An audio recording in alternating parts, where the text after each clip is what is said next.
Yang ada adalah sifat alam 4 unsur: tanah, air, api, udara. Tanah, air, api, dan udara berkibar di udara, di semesta alam ini. Dibakar api yang membara. Artinya api yang mempunyai tugas untuk, kalau di pewayangan disebut Bathara Brahma ya. Ada Bathara Bayu. Bathara Bayu itu angin, Bathara Brahma itu api, Yamadipati itu pencabut nyawa. Ya, Bathara Panyarian itu juru tulis ya. Juru tulis artinya supaya manusia sadar bahwa suatu saat itu umur panjang dan tidaknya ya tergantung kita. Leluhur kita dulu itu umurnya panjang-panjang. Seperti buyut-buyut itu ada yang 130, 140, 170 ada gitu. Nah, sekarang semakin pendek karena hidupnya itu banyak untuk memenuhi kebutuhan jasmani. Dan rohaninya justru malah tidak nyentuh. Nah, disinilah kita sekarang sudah waktunya untuk koreksi apapun sistem mengoreksi bentuk rohani itu harus betul-betul kembali ke cara kebenaran waktu leluhur kita mensucikan rohani.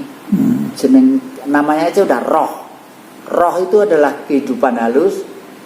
Rohani itu adalah kehidupan halus yang ada di dalam tubuh kita. Nah, yang bersih tadi disebut Tuhan dalam bahasa Indonesia.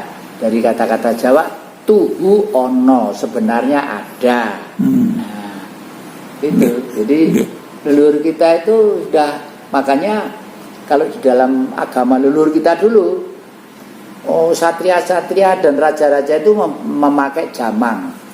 Lalu Pak Dalang cerita, jamang mas sungsun 3 kinancingan Garuda Mungkur. Sumping Tamboro anting-anting Sureng Pati sang-sangan nalogo ngiras tetali. Itu sebenarnya kitab suci itu ya.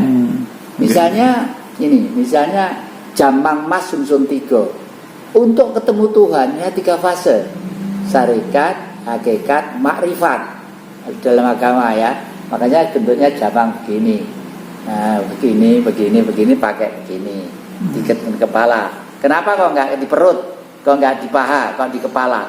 Memang sang suci itu ada di antara otak kita. Otak kanan, otak kiri, otak belakang di tengah itu ya. Terus kalau di atas itu, kalau wayang purwa pasti ada bentuknya seperti ini. Kalau saya berbesar seperti ini. Ini apa? Ini puncak Borobudur. Jadi Borobudur itu di tengah itu adalah rupa datu, arupa datu, panca datu, terus yang paling atas itu arupa datu. Jadi sudah tidak ada patungnya. Makanya kalau naik ke Borobudur tangannya begini sudah ada patungnya. Yang bawah masih ada patung orang meditasi, sang Buddha meditasi gitu.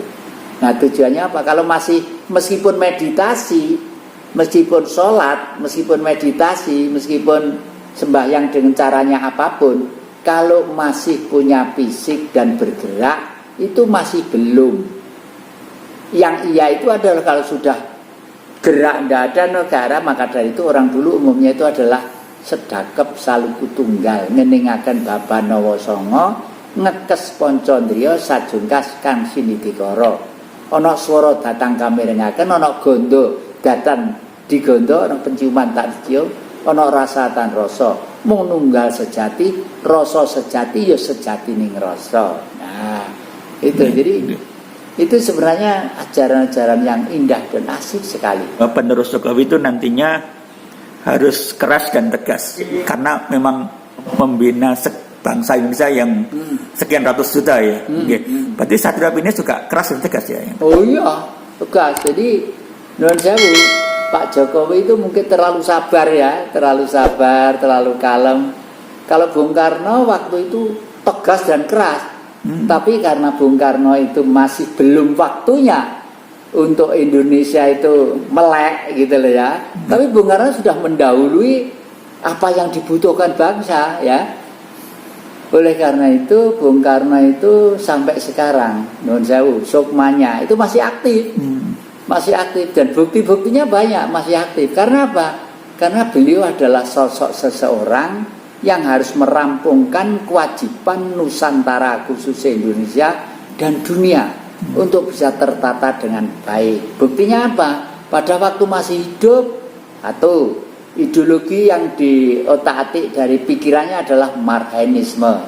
Kedua kali otak-atik dari pikirannya dipidatokan tanggal 1 Juni 1945 di depan sidang Dukurejo Cumbijo Sakai, yaitu lahirnya Pancasila. Nah, yang pertama kali itu apa? Kok tanggal 27 itu kok Marxisme? Karena di Indonesia khususnya atau di bumi pada umumnya, orang tidak pantas dan tidak patut hidup miskin, ya. Karena bumi itu kaya. Bumi itu kaya. Bumi itu dimakan 7 turunan atau 1000 turunan tidak mungkin habis, ya. Dan untuk bisa makan, untuk bisa pinter, kita diberi otak untuk berpikir, ya, untuk berpikir, untuk menggerakkan fungsi panca indera dan lain sebagainya, ya. Dan ini sudah dilakukan oleh para leluhur kita terdahulu untuk sebagai ketauladanan akan itu, ya. Kembali ke sikap keras dan tegasnya Satrio Piningit itu. Jadi sikap keras dan tegasnya itu begini.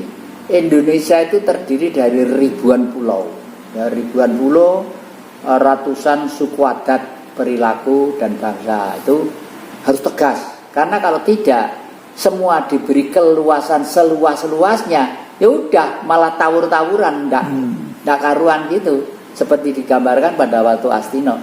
Dan ini akan tawur-tawuran kalau kedatangan seorang guru yang misterius, yaitu Begawan Durna dari atas angin tadi itu tukang adu domba itu, tukang adu domba. Wah, akhirnya perang Bratayuda juga.